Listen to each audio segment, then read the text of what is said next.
Hi welcome back to channel. ಇವತ್ತಿನ mini ಲಾಗೆ ನಿಮಗೆಲ್ಲ ಸ್ವಾಗತ. ಯುಕ್ತಾಳನ್ನ ಸ್ಕೂಲಿಗೆ ಕಳಿಸಿದಾಯಿತು. ಇವಾಗ ನಾನು ಗೋಳಿ ಸೊಪ್ಪಿಂದ ಕರ್ಕಲಿ ಮಾಡ್ತಾ ಇದ್ದೀನಿ. ಕಮಲತ್ತೆ ಮನೆಯಿಂದ ಗೋಳಿ ಸೊಪ್ಪನ್ನ ತೊಗೊಬಂದಾಗ ಕರ್ಕಲಿ ರೆಸಿಪಿನ ಶೇರ್ ಮಾಡ್ತೀನಿ ಅಂತ ಹೇಳಿದ್ನಲ್ಲ, ಸೊ ಇವಾಗ ಶೇರ್ ಮಾಡ್ತಾ ಇದ್ದೀನಿ. ಗೋಳಿ ಸೊಪ್ಪನ್ನು ತೊಳ್ಕೊಂಡು ಸಣ್ಣದಾಗಿ ಹೆಚ್ಚಿಟ್ಕೊಂಡು ಉಪ್ಪು, ಹುಳಿ, ಖಾರ ಜೊತೆಗೆ ಸ್ವಲ್ಪ ಬೆಳ್ಳುಳ್ಳಿ ಎಲ್ಲವನ್ನ ಹಾಕಿ ಸ್ವಲ್ಪ ನೀರನ್ನು ಹಾಕಿ ಬೇಯಿಸ್ಕೋಬೇಕು.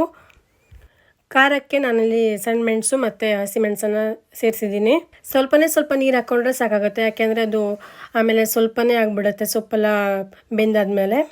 ಹುಳಿಗೆ ಹುಳಿ ಪುಡಿ ಅಥವಾ ಲಿಂಬೆಹಣ್ಣಿನ ರಸನ ಸೇರಿಸ್ಕೋಬೋದು. ಚೆನ್ನಾಗಿ ಮಿಕ್ಸ್ ಮಾಡಿಬಿಟ್ಟು ಸ್ವಲ್ಪ ನೀರು ಹಾಕಿ ಬೇಯಿಸ್ಕೊಂಡು ಆಮೇಲೆ ಅದು ಪೇಸ್ಟ್ ಥರ ಆಗುತ್ತೆ. ಬೆಂದ ನಂತರ ಚೆನ್ನಾಗಿ ಹರ್ಕೋಬೇಕು. ಅರಿದ ನಂತರ ಆಮೇಲೆ ಒಂದು ಸಣ್ಣ ಬೆಳ್ಳುಳ್ಳಿ ಒಗ್ಗರಣೆ ಕೊಟ್ಟರೆ ಆಯಿತು ಅಷ್ಟೇ. ಬೇಯುವಾಗ ಸ್ವಲ್ಪ ಕೊಬ್ಬರಿ ಎಣ್ಣೆನ ಕೂಡ ಹಾಕ್ಕೋಬೇಕು, ಚೆನ್ನಾಗಾಗುತ್ತೆ ಟೇಸ್ಟು. ಒಗ್ಗರಣೆಗೆ ಸ್ವಲ್ಪ ಎಣ್ಣೆ, ಸಾಸಿವೆ ಹಾಗೆ ಒಣ ಮೆಣಸು ಸ್ವಲ್ಪ ಓಮನ್ನು ಹಾಕಿ ಒಗ್ಗರಣೆ ಕೊಟ್ಟರಾಯಿತು.